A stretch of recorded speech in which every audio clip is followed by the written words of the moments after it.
জয়গুরু দাদা ও মায়েরা, আজ বলবো শ্রী শ্রী ঠাকুর ইষ্টভৃতি সম্বন্ধে কি কি চমৎকার কথা বলেছিলেন।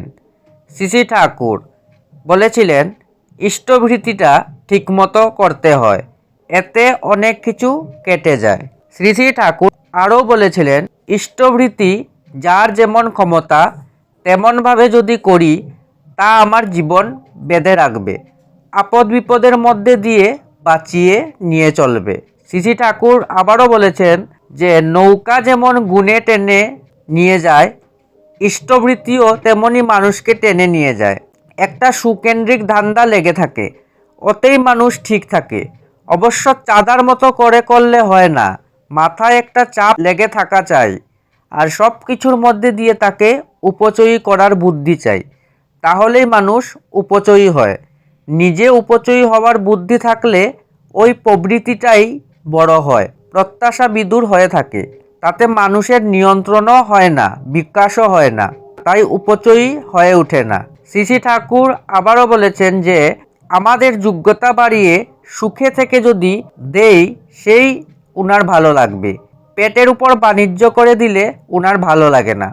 ইষ্টভৃতি করাটা খুব ভালো, ওটা আমাদের পরম মঙ্গলদায়ক। এতে আমরা যা আহরণ করি আমাদের কর্ম, বাস্তব জীবন, বুদ্ধি সুকেন্দ্রিক হতে থাকে এবং তার ভিতর দিয়ে এমন একটা শক্তির সমাবেশ সংহত হতে থাকে যা বিপদ আপদের সময় আমাদের রক্ষা করে। জেমসের কথার মধ্যেও এর সমর্থন পাওয়া যায়। গীতায় আছে, যে আমাকে না দিয়ে খায় সে চৌজান্য খায়। ইষ্টভৃতি প্রসঙ্গে শ্রী শ্রী ঠাকুর বললেন আরও যে আগে রাজা মহারাজারা পর্যন্ত ইষ্টাগ্র নিজের মাথায় করে গুরুর কাছে বয়ে এনে দিত।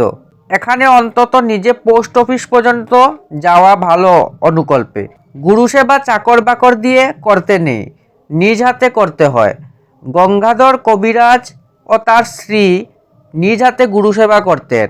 এই রকম সেবায় শ্রদ্ধান্য অনুরাগ বাড়ে, আধ্যাত্মিক ও আধিভৌতিক জীবন বিবর্তিত হয়ে ওঠে। মেয়েদের ছেলেপেলে হলে চাকর বাকরের হাতে ছেড়ে দেয় না, নিজেরাই দেখে, ওতে টান বাড়ে। আবার স্বামীর প্রতি যেমন টান ও নেশা থাকে, ছেলের প্রতিও যত্নশীল হয় তত। তেমনি পরমপিতার প্রতি যদি টান থাকে, নেশা থাকে, অনুরাগ থাকে, দুনিয়ার প্রতিও অমনি দরদি হয়।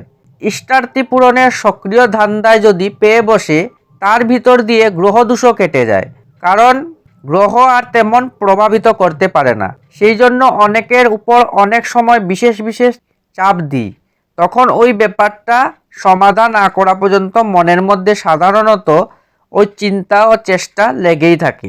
ইষ্টার্থী ধান্দা সবসময় উৎকণ্ঠ আবেগের মতো লেগে থাকা চাই, যেন উদ্ব্যস্ত করে তোলে।